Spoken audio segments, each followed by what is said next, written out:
Bien-aimés, je suis vraiment heureux de partager avec vous une bouchée de la parole à la table du Seigneur. Alors, le titre de notre bouchée aujourd'hui, c'est l'importance de la prière. Alléluia. Béni soit le nom du Seigneur. Amen. Bienvenue à la table du Seigneur. Yeah! Alors, bien-aimés, nous allons prendre notre premier passage dans le livre des Actes des Apôtres. Actes des Apôtres au chapitre 6. Nous allons commencer à partir du verset 2 jusqu'au verset 4. Voici ce que disent les Écritures. Les 12 convoquèrent la multitude des disciples et dirent, « Il n'est pas convenable que nous laissions la parole de Dieu pour servir aux tables. C'est pourquoi, frères, choisissez parmi vous 7 hommes de qui l'on rende un bon témoignage, qu'ils soient pleins d'Esprit Saint et de sagesse, et que nous chargerons de cet emploi. Et nous continuerons à nous appliquer à la prière et au ministère de la parole. » Vous entendez ça? Les 12 apôtres du Seigneur Jésus-Christ, après avoir convoqué la multitude, parce qu'ils étaient tous ensemble, ils étaient nombreux. N'oubliez pas que après le jour de la Pentecôte, il y a eu des milliers qui se sont ajoutés. Donc ils étaient nombreux. Alors ils ont tenu la réunion. Ils ont dit que nous, apôtres, on ne peut plus aller faire le travail aux tables. Ce n'était pas que c'était indigne d'eux, mais ça les détournait de leur tâche principale. Vous voyez? C'est pourquoi ils ont dit, alors, il faut qu'il y ait des gens qui fassent ce travail-là pour que nous soyons libérés et que nous puissions nous consacrer à quoi? À la prière et au ministère de la parole. Maintenant, remarquez bien aimé ici, c'est vraiment capital. Ils ont dit quoi? Que d'abord, ils allaient se consacrer tout d'abord à la prière, puis au ministère de la parole. Il n'est pas dit à la parole et puis à la prière. Non, d'abord à la prière et puis à la parole. Montrant ainsi que leur occupation principale, c'était vraiment la prière. D'abord la prière, puis le ministère de la parole. Pas l'inverse. C'est vraiment capital, bien-aimé. En effet, qu'est-ce que tu peux aller donner aux gens? Quelle parole édifiante tu peux donner au peuple quand tu n'as pas passé du temps dans la communion avec le Seigneur? Vous comprenez? Notre service dans le ministère de la parole a de l'impact quand nous sommes dans la communion véritable avec le Seigneur. Sinon, nous sommes d'aucune utilité et nous allons édifier personne.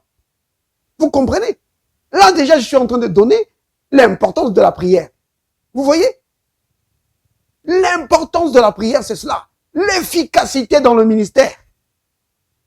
Et les disciples du Seigneur, donc notamment ici les apôtres, ont fait de cela vraiment un principe de vie pour eux. Un principe dans leur ministère. D'abord la prière. Abondamment dans la prière. Et puis dans le ministère de la parole. Maintenant, remarquez quelque chose ici de très important. Au verset 4, ils disent, et nous continuerons. Vous avez entendu? Il dit, et nous continuerons à nous appliquer. Donc, ça veut dire qu'ils le faisaient déjà. Vous voyez? Ils le faisaient déjà. Ils étaient déjà là-dedans. Remarquez, ils ont dit, à nous appliquer. Oui. Donc, ils le faisaient vraiment avec soin, avec sérieux. Nous continuerons à nous appliquer à la prière et au ministère de la parole. Vous voyez, bien aimé? C'était ça qui a amené le succès. Le ministère dépend grandement de ta vie de prière. D'une manière générale, ta vie chrétienne, que tu sois serviteur de Dieu ou pas, que tu sois prédicateur ou pas, que tu sois pasteur ou pas, ou apôtre, que tu sois un simple disciple du Seigneur, tu ne peux avoir de l'impact, de l'efficacité que quand tu passes du temps dans la prière. La prière, c'est quelque chose de tellement important. Oh, bien-aimé, vraiment important. Regardez seulement la vie du Seigneur Jésus-Christ.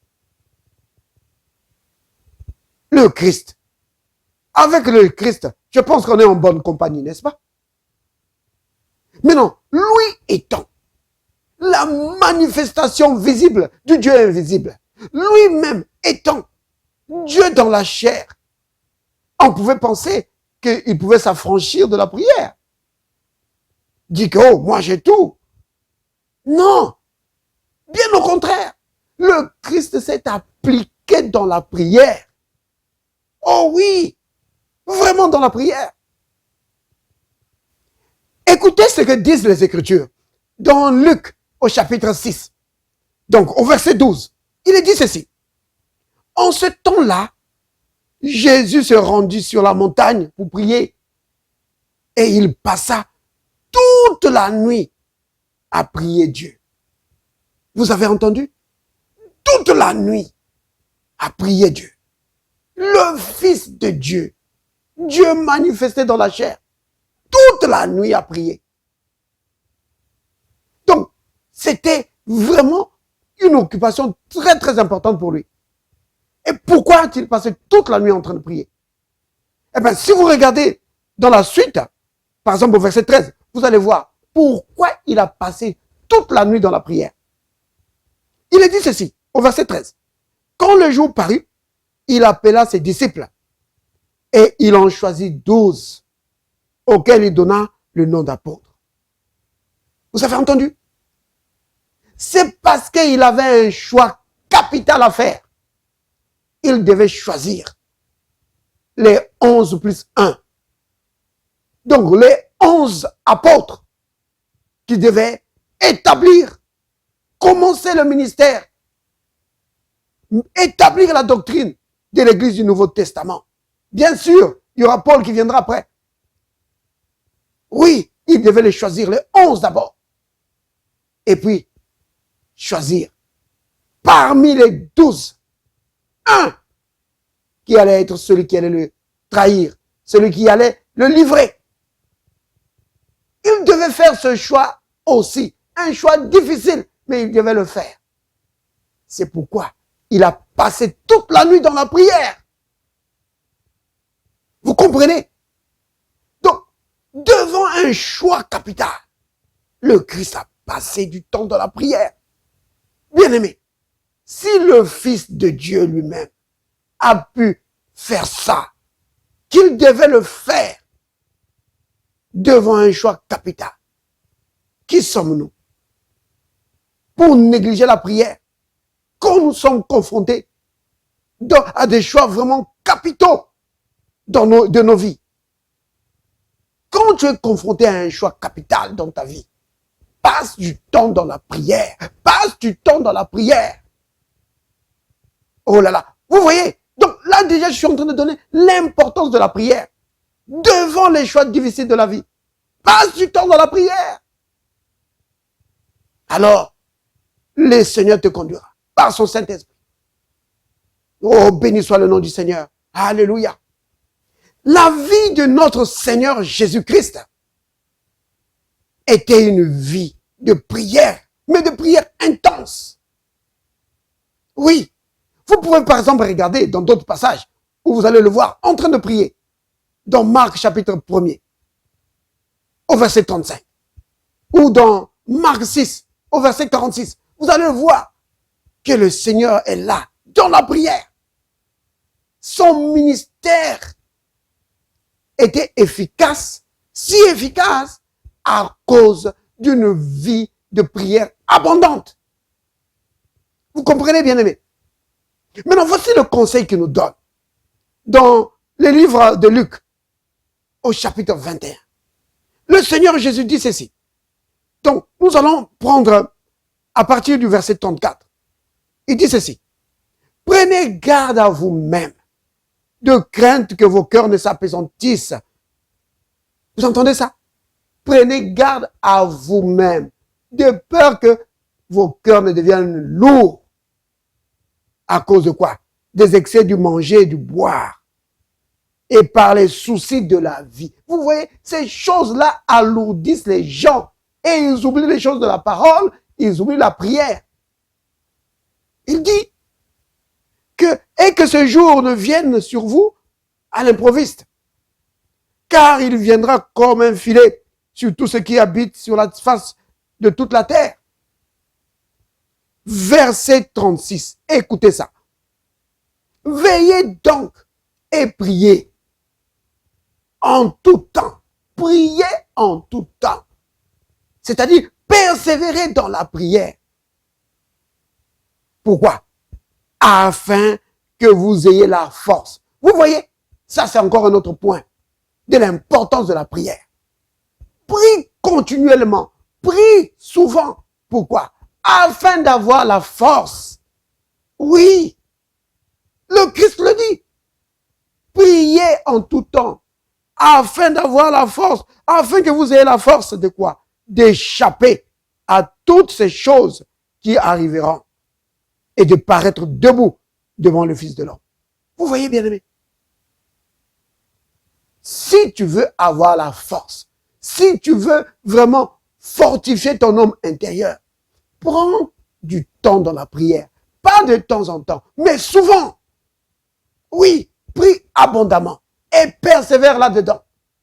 Alors ton autre intérieur sera fortifié. C'est le Christ qui le dit, que tu vas trouver la force pour vaincre devant les situations de la vie. Alléluia. Béni soit le nom du Seigneur. Donc, nous retenons vraiment 4 points au moins. Que la prière est vraiment importante parce que ça te rend efficace. Oui, dans ce que tu as à faire. Ça te rend efficace. Il y a la méditation de la parole, mais il y a la prière. N'oublie pas la prière. Oui, ça te rend efficace. La prière est importante parce que c'est un moyen de communion. Tu es dans la communion avec le Père. Oui, c'est vraiment important. Comment tu peux être dans la communion avec le Seigneur et négliger la prière? C'est pas possible. La prière, ça t'amène dans la communion avec le Père. Pas seulement pour aller demander des choses, mais pour être juste dans la communion avec lui. C'est vraiment important. La prière est vraiment importante. Comme nous avons montré tout à l'heure. Que quand tu as des choix importants à faire, tu dois vraiment entrer dans la prière. Passer des moments dans la prière. Alors, le Seigneur va te conduire dans le choix que tu as à faire. La prière est importante, et c'est le 4e point qu'on a vu en dernier, c'est parce que ça te remplit de force pour vaincre devant les situations de la vie. Oh, béni soit le nom du Seigneur. Alléluia. Père, merci pour ta grâce et pour ta bonté. Merci, Père, pour ta parole que tu nous as donnée. Et merci pour le Saint-Esprit qui nous enseigne la parole, qui nous donne une compréhension profonde de la parole. Merci pour le Saint-Esprit qui nous conduit dans la prière. Oh, Père, oui, nous aimons passer du moment avec toi, des moments de communion avec toi dans la prière. Père, merci pour l'enseignement du Saint-Esprit. C'est lui qui nous enseigne, c'est lui qui nous conduit dans la prière. Merci, Père, parce que tu rends nos prières efficaces. Oui, nos prières sont efficaces, parce que tu dis dans ta parole que la prière du juste a une grande efficacité. Béni sois-tu, Père. Oui, béni sois-tu. Père, je prie pour tous mes bien-aimés qui nous suivent à la table du Seigneur. Oh, Père, que tes bénédictions reposent sur eux, Père, et que ton esprit conduise chacun d'eux dans l'efficacité de la prière, dans le triomphe dans la prière, peu importe les situations qu'ils rencontrent. Père, puisses-tu triompher au nom de Jésus, parce que, Seigneur, c'est cela ta volonté pour nous, une vie de triomphe.